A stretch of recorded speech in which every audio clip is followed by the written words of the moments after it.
Hello everyone, we're going to be starting chapter 5 and we're on paragraph 10. The reason why we generally overlook thinking in our consideration of things has already been given. See chapter 3.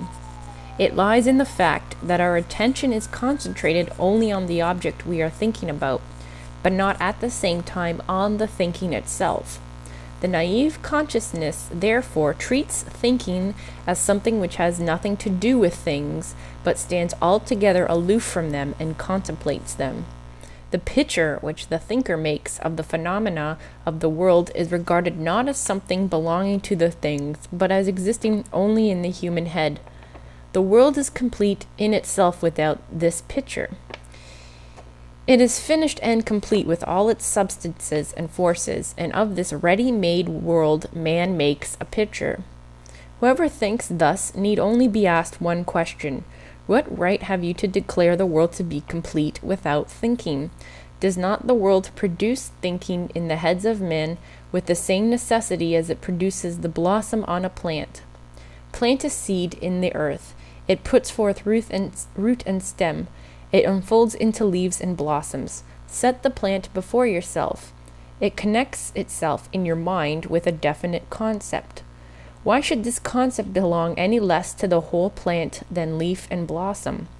You say the leaves and blossoms exist quite apart from a perceiving subject, but the concept appears only when a human being confronts the plant.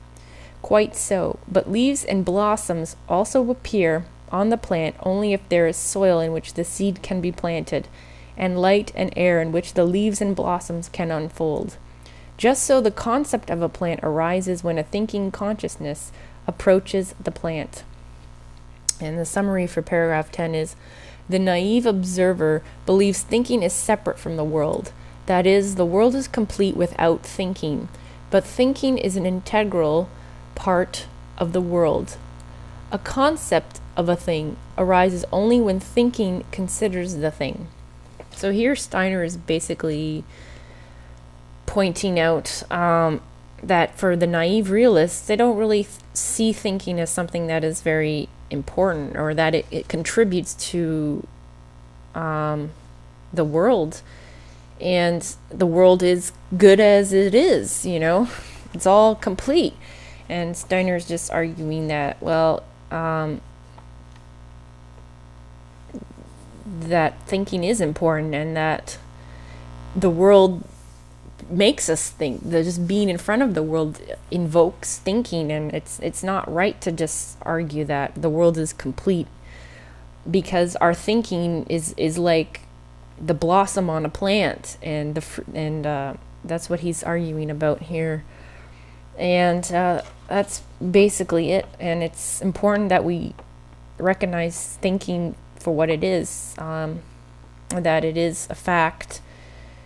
And that's pretty much what he's saying in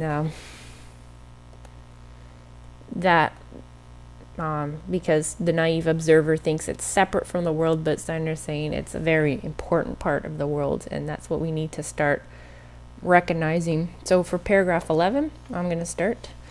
It is quite arbitrary to regard the sum of what we experience of a thing through bare perception as a totality, as the whole thing, while that which reveals itself through thoughtful contemplation is regarded as a mere accretion which has nothing to do with the thing itself. If I am given a rosebud today, the picture that offers itself to my perception is complete only for the moment.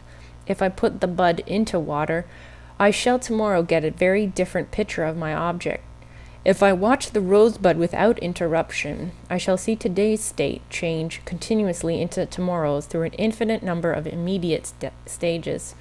The picture which presents itself to me at any one moment is only a chance cross-section of an object, which is in a continual process of development.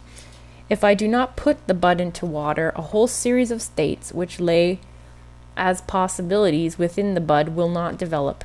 Similarly, I may be prevented tomorrow from observing the blossom further, and will thereby have an incomplete picture of it. So the summary for 11 is: the sum of what we experience of a thing through perception alone is only an accidental chance cross-section of the thing, which is caught up in a continual process of becoming. The result of thoughtful contemplation of the thing is the integral component of the thing, not just appended. Okay, he's stating here in paragraph 11 that it is to just, when you perceive something, this is not the totality, because he's using the example of a bud and putting it into water and how it changes. Perception is not the totality of a thing, because perceptions change, and perceptions are continuously different. And like, for example, if you look at a human being, like a human being starts out as a baby and it evolves to be an adult, and there's all these changes.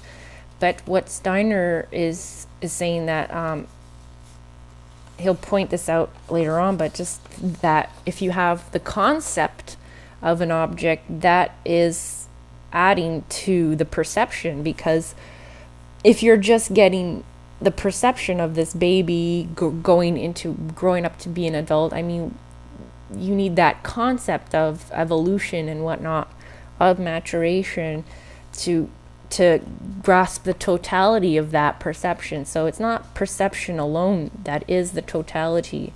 And so here he's just pointing out with the bud that objects can be in a continuous process of development, but that's why you cannot just look at perception alone, and that you need the concept, although he doesn't really talk yet about concept too much, but that's basically what he's saying.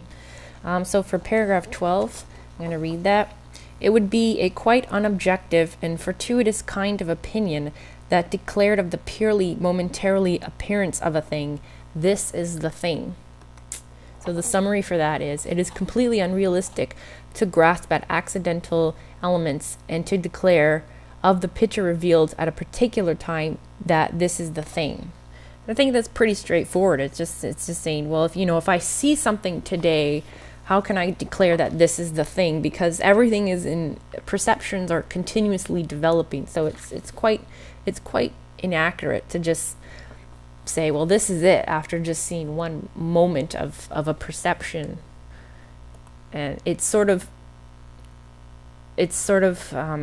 very short-lived, if that's what you're basing your concept of knowledge on. So I think that's pretty short and sweet paragraph. So I'm gonna finish it up here, and I'll see you all later.